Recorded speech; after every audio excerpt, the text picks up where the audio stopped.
In this movie, we'll be adding the JavaScript that handles reading in the search field value and using that to generate a dynamic list of possible states that the user could enter. If you're following along with the exercise files, we're looking at ajax/chapter05/05/script.js. We're down here at the bottom where we've put up a shell of the search suggest function, but we haven't actually put anything there. So let's start doing that now.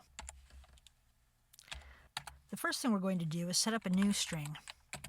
Var string equals document.get element by ID search field. This is the function that gets called anytime they press a key. So the first thing we need to do is get the new value in the field. Next, we want to clear any errors that there might have been.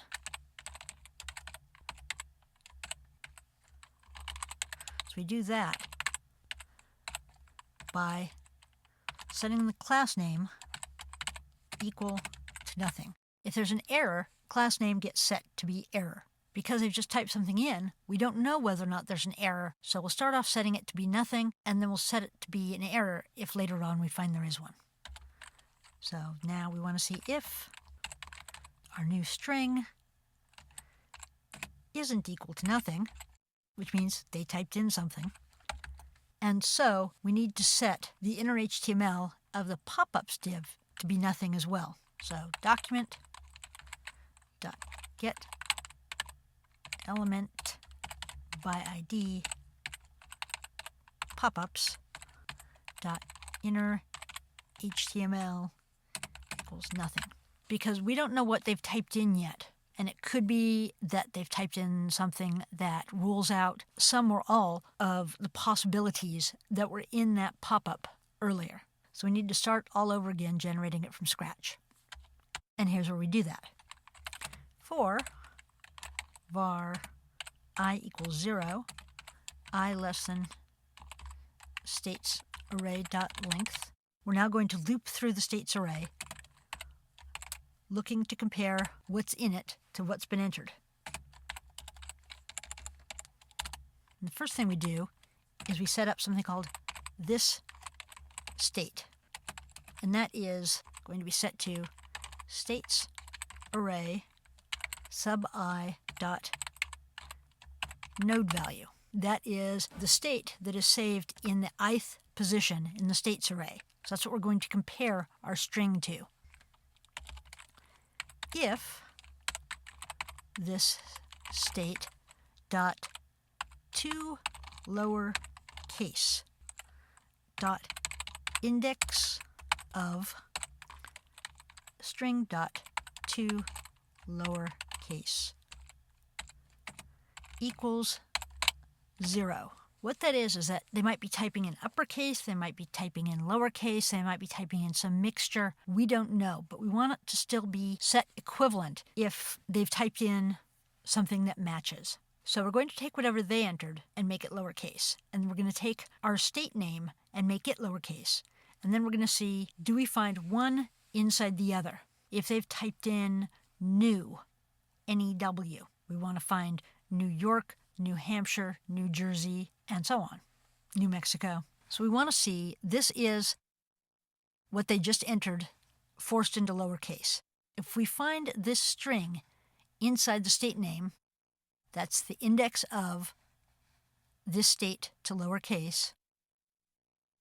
If we find it at position 0, that means it was found, and found at the beginning of the string. We don't want to just see if it's there anywhere. Maybe they would type in the letter E, and there's plenty of states that have an E somewhere in their name. However, there are no states that start with E. So we want to make sure it's at the very beginning of the name. If this is true, we want to set up a variable that we're just going to call a temp div, because, well, that's what it is. Equals document dot create element div. There's our new temporary div. Temp div dot inner HTML equals this state. This state is the one that we just grabbed out of the states array. tempdiv.onClick. That's what we want to do if they happen to scroll over it and click it. It's set to make choice. tempdiv.className equals suggestions. And finally, we set document.getElementById pop-ups, and we append a child on to it. And that child is tempdiv. So for every state that matches what the user has typed in so far, we add a new div onto pop-ups that contains that state. Now we're not done yet, but we don't want to forget that there's a make choice function here. So let's add on function make choice for later. Now we're here at the end of this if. Nothing happens between that and the beginning of the next for. But now we've looped through every state. And for every state that matched, we've added a new div onto pop-ups. So we've hit that point.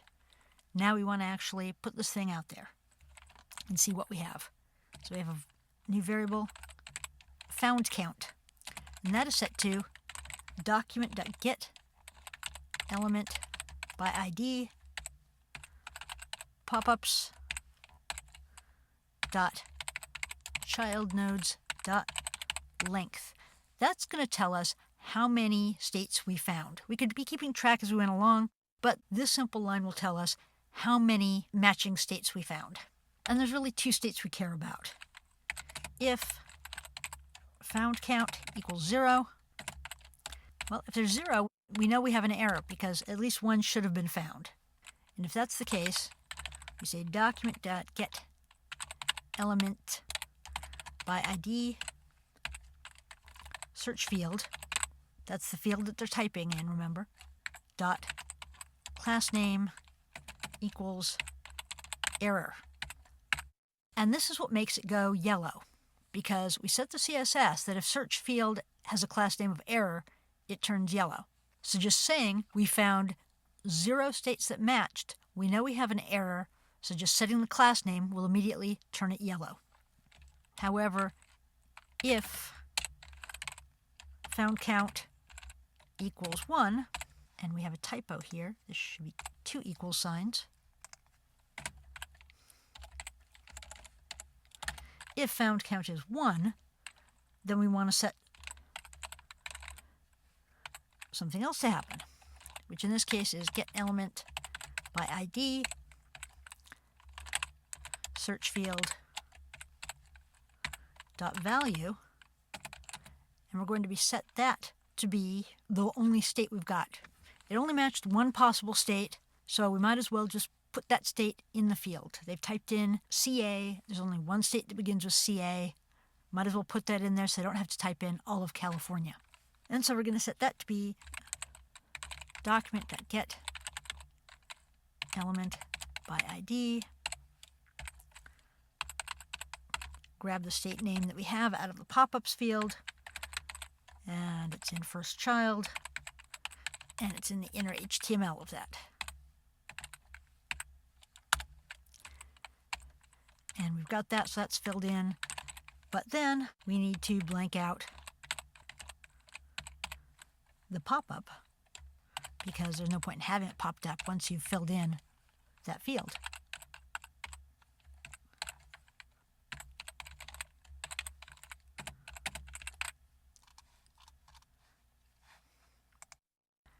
And then finally, we need to finish off the end of the if str isn't equal to anything, and that is all of search suggest. In our next lesson, we'll finish off make choice, and then we'll test out our code and see how well it works.